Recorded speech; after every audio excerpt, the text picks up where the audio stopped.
खबर उत्तराखंड के जिला ऊधम सिंह नगर गदरपुर से, जहां युवा कांग्रेस नेतृत्व ने कांग्रेस कार्यकर्ता एकत्र हुए और गदरपुर के मुख्य बाजार में पकौड़ी और जलेबियां बनाकर विरोध प्रदर्शन किया।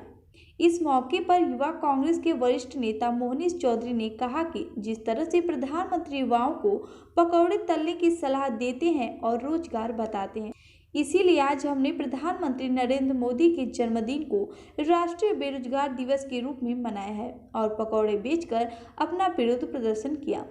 इस मौके पर एक युवा ने बताया कि वह भी ग्रेजुएट हैं और आईटी सेक्टर एमबीए हैं और हम लोग आज विरोध प्रदर्शन कर रहे हैं, जिससे कि भारतीय जनता पार्टी और प्रधानमंत्री को यह मैसेज जाए कि पकौड़ा तलना कोई रोजगार नहीं है। युवाओं को शिक्षा ग्रहण करने के बाद उचित नौकरियां यह होती है।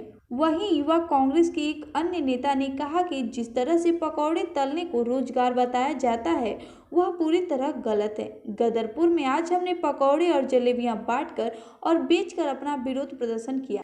कांग्रेस के नगर अध्यक्ष सिद्धार्थ भोसले ने कहा कि नाले की गैस से आज हमने पकौड़े और जलेबी बनाई है, जिससे कि साफ संदेश जाए कि रोजगार के लिए पकौड़ा तलना आवश्यक नहीं है, उसके लिए नौकरियों की आवश्यकता होती है। जो प्रधानमंत्री 2 करोड़ नौकरियां देने की बात करते थे वह आज पूरी तरह विफल साबित हुए। देखिए उत्तराखंड से शाहनूर अली की रिपोर्ट। देश का प्रधानमंत्री मंच से खड़े होकर के ये कहता है कि पकौड़े तलना एक रोजगार है।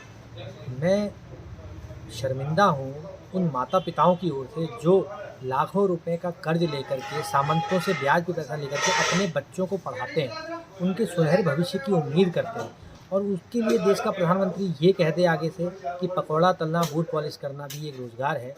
तो एक अनपढ़ में और एक पढ़े लिखे में जो अंतर होता है वो अंतर कहीं ना कहीं इस देश के प्रधानमंत्री ने ख़त्म करने का काम किया है।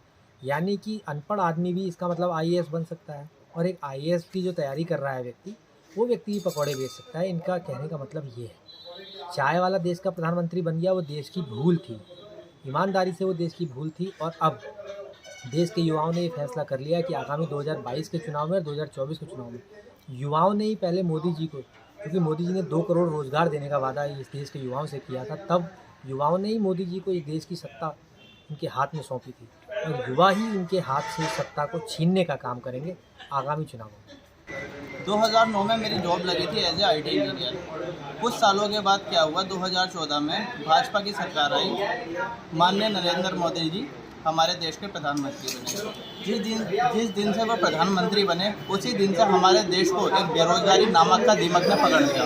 वो धीरे धीरे हमारे देश को खोखला करता गया। आज 2021 आ चुका है और हमारे देश में दीमक लग चुकी है बेरोजगारी की। हमारा देश बेरोजगार हो चुका है और हमारे देश के प्रधानमंत्री माननीय नरेंद्र मोदी जी एक ऐसे पहले प्रधानमंत्री बने हैं जिन्होंने 4 करोड़ लोगों का भी रोजगार छीन लिया। मैं अपनी बात करूं, 2015 में मेरी जॉब चली गई थी, तो तब से मैं आज तक बेरोजगार हूं और क्वालिफिकेशन से MBA हूँ। हमारी कांग्रेस पार्टी ने मोदी जो हमारे प्रधानमंत्री हैं उनके जन्मदिन को राष्ट्रीय बेरोजगार दिवस के रूप में मनाने का एक संकल्प लिया है और उसी कड़ी में गदरपुर कांग्रेस की तरफ से आपको ये पकौड़े तलने का एक कार्यक्रम हमें युवा बेरोजगार द्वारा दिखाया गया कि कैसे MBA, BEd, BPEd, graduate, post graduate और डिलीट लोगों को पकौड़े तलने पड़ रहे हैं। और आज देश की स्थिति ये है कि आज हम अपने देश के प्रधानमंत्री माननीय नरेंद्र मोदी जी का जन्मदिन मना रहे हैं बेरोजगारी दिवस के रूप में, क्योंकि आज देश की स्थिति ये हो चुकी है कि आज पढ़ा लिखा आदमी आज केवल पकौड़े तलने के लिए मजबूर हो चुका है।